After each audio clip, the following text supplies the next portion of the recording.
And then here, lastly, I basically let the enemy Orisa just separate us from our main tank because they don't read the situation correctly. Kind of thought the rest of my team would walk forward, but they didn't. They all went back.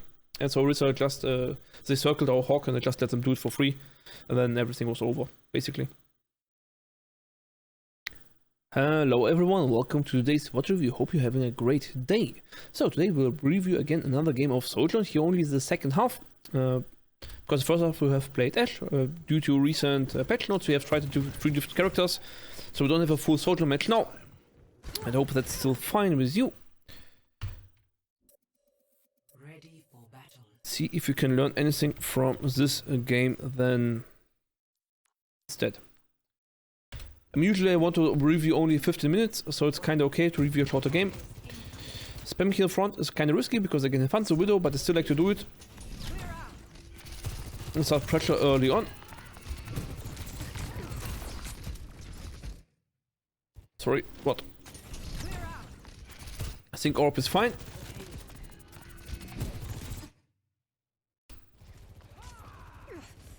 They jump and try to headshot right when they land. This is kinda correct, even though I didn't have enough charge. So one patch note difference to Sojourn is that I need to charge now my railgun stronger on tanks. Now, so the difference is, the patch notes from Sojourn, what did they do?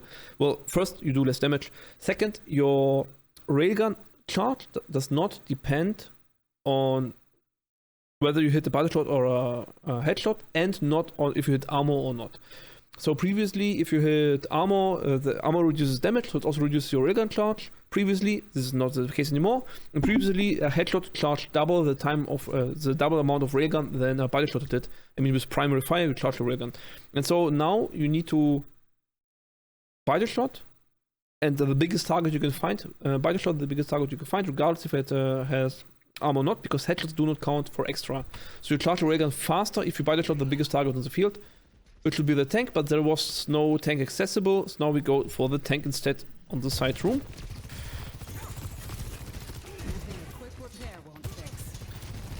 We also have a hard time getting access to on the tank because they're on this weird flank, but this means we have kind of free space in the center, but here we kinda, yeah, in an exposed position and do not get full value. Like if this would be a creep player or soldier, it would be much stronger than the soldier right now.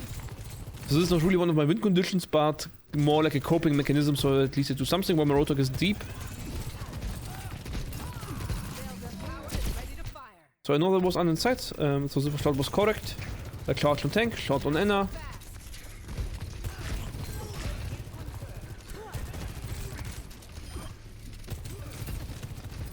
Yeah, just loot for mass, don't go for headshots.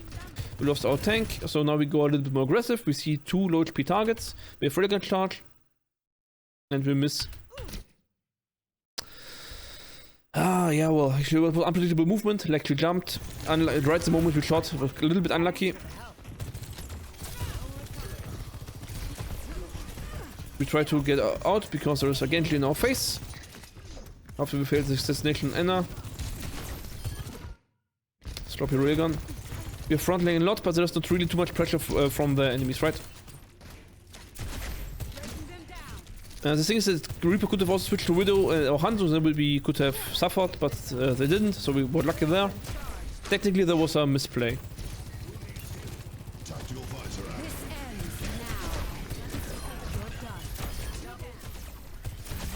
So we have already 2 kills, so I don't need to go for anything besides the tank here, so I think this is correct.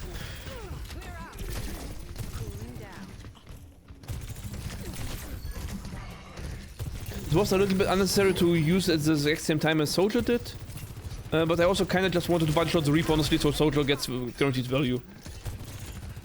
I could have probably also just, you know, opt and shot him normally. Would have also been sufficient, I guess. Should have shot the Rotok here. No point in shooting the Enna on this distance. This is a mistake now. Again, patch notes really enforce you to play Sojourn like we said before, like charge on tank, finish on squishes. But honestly, for me, it's kinda, I might stop playing Sojourn altogether because of the patch. Not because she got nerfed or weaker, but because they nerfed her in a way that really removes the fun of Sojourn. You don't get any like you need to shoot on the most boring target on the field, and you need to go for body shots. And Reagan again. ult, don't go for headshots, go for double body shot taps. I don't know.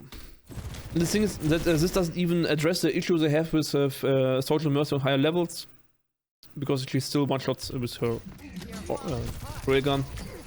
So it's a really strange nerf.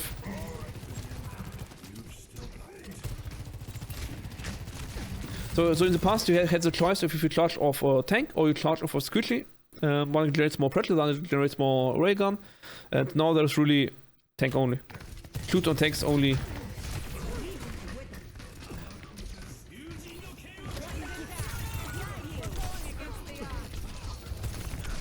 I kinda hope that they try to nerf Sojourn to the point where she's unplayable and then give her the one-shot mechanic back for railgun. That's kinda what I hope. Because this would again give kinda the fun back to Sojourn.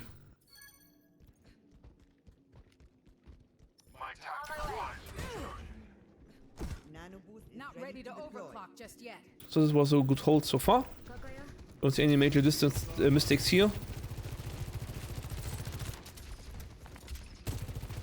Except, of course, if you have only such a short pass, you really need to be more greedy with the ults. Like, in hindsight, I shouldn't have ulted together with my soldier, because I need to be really greedy with ult usage.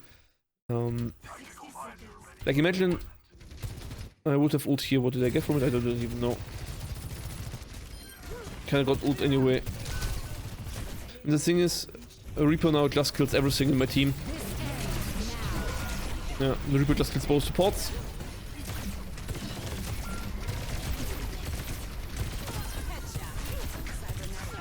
Okay. Was a little bit random, but wouldn't have mattered anyway. So the goal was just die fast and payload so we can regroup. Like it doesn't matter if it kill one more or less. It doesn't change the state of the game whatsoever.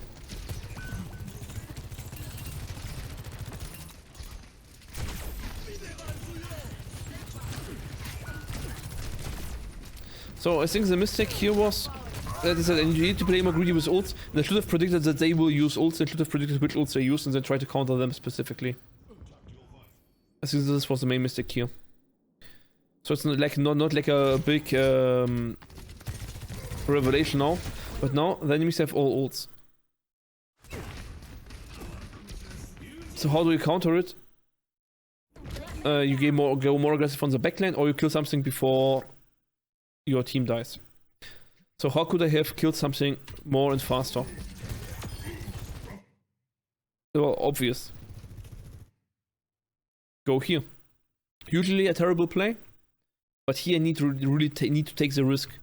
Even though I would peek solo one enemies and cut off my sightlines to my supports, I need to take this risk and kill something fast.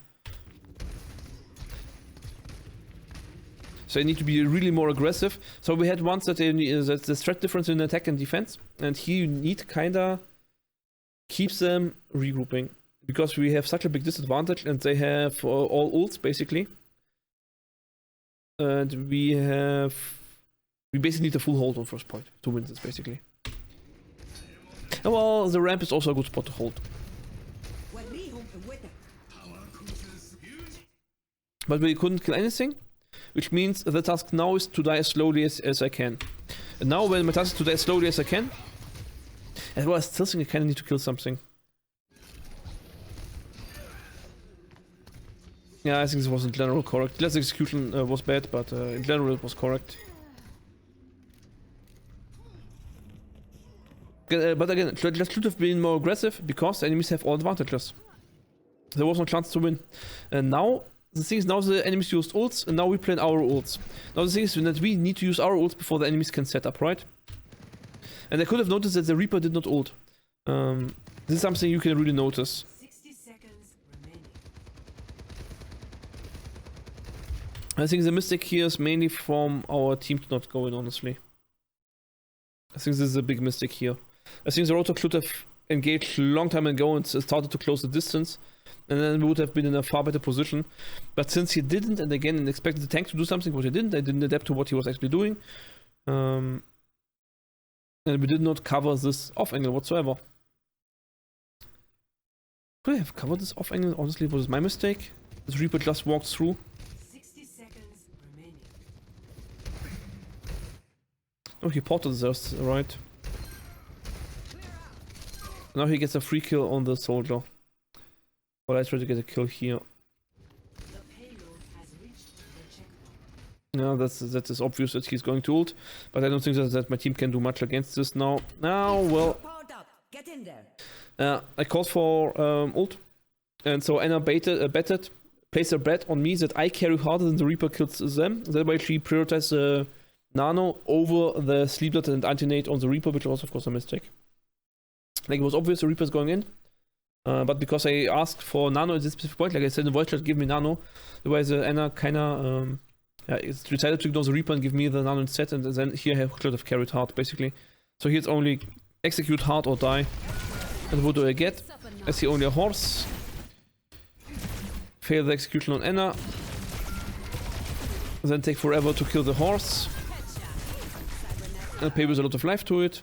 So the execution was just too slow and too sloppy and too bad. This thing also tunnel visioned a lot, right? Let's see. Yeah, basically. So I kinda didn't know the state of Reaper and Genji at all. And also then decided to ignore the tanks. I know that Genji is behind me. Here's the Reaper behind me and the horse in front of me. I saw the Genji, but then I go here left. Ignore everything. Yeah, so I would have only had a chance if I killed Zena instantly. That was really important. I failed this kill, basically.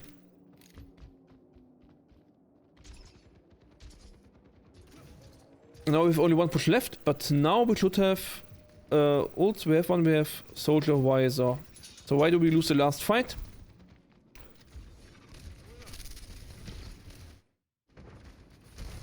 Yeah, so it's basically our team runs away from the enemy horse. And then our Rotok that just dies alone.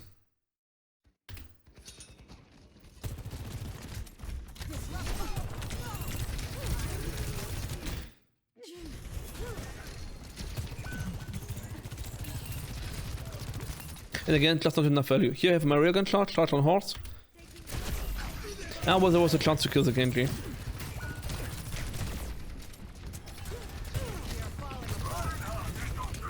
Yeah, but at this point everyone's just ultra dead. Yeah, so basically this is kind of a short water review. There's no clear conclusion, like everything was a little bit too sloppy. Also because we have only a short point, but I need to better understand how hard I need to aggress to win this. Because the thing is, if you're on the back foot, you just need to go harder, go for more risk. Yeah, right? Go for more risk because you're already behind. Enemies have 5 ults. Like, I should have known they have 5 ults. Like, I should have known if I let them regroup once, we die. But still, I didn't go for the high ground play. I didn't go for the more aggressive angle, even though I could have. There was an opening I didn't see. So I think that was the first big mistake. Then... yeah, I distracted the Anna. This callout just was bad. I didn't check this. I expected my tank to go in, but he didn't. And then I was stuck doing being in a bad position. Didn't cover my off angles. Even though, again, this is also somewhat a Soldier's fault for being up there for no reason. Like, he wanted to ult, but then he waited half a millennia for the same reason. He waited for Hawk to go in, but Hawk didn't go in. So he never ulted, but he could have just went to us and engaged from our angle, right? Could have also worked. And then here, lastly, I basically let the enemy Orisa just separate us from our main tank because they don't read the situation correctly. Kind of thought the rest of my team would walk forward, but they didn't. They all went back. And so Orisa just, they circled our Hawk and I just let them do it for free. And then everything was over, basically. Yeah. So no big conclusion this time. We just failed in every regard. And play better, I guess. Yeah, and also the ult execution was also poor on this. And like, if you ult, you want to have one fast kill early, and then you can kill all the rest of the kills, but I failed the Anna, then it was awkward. Like, if I could kill the Anna, I could have ignored the horse, shoot the Reaper, shoot the Genji, then they need to play more careful, maybe survive longer, and so on and so on. So the accumulation of the past mistakes basically all hit us here, and we have to train the same topics one after one after one. And that's basically the conclusion we have, retrain the topics. Okay, thank you very much for watching, hope you enjoyed the short video. See you next time, bye bye!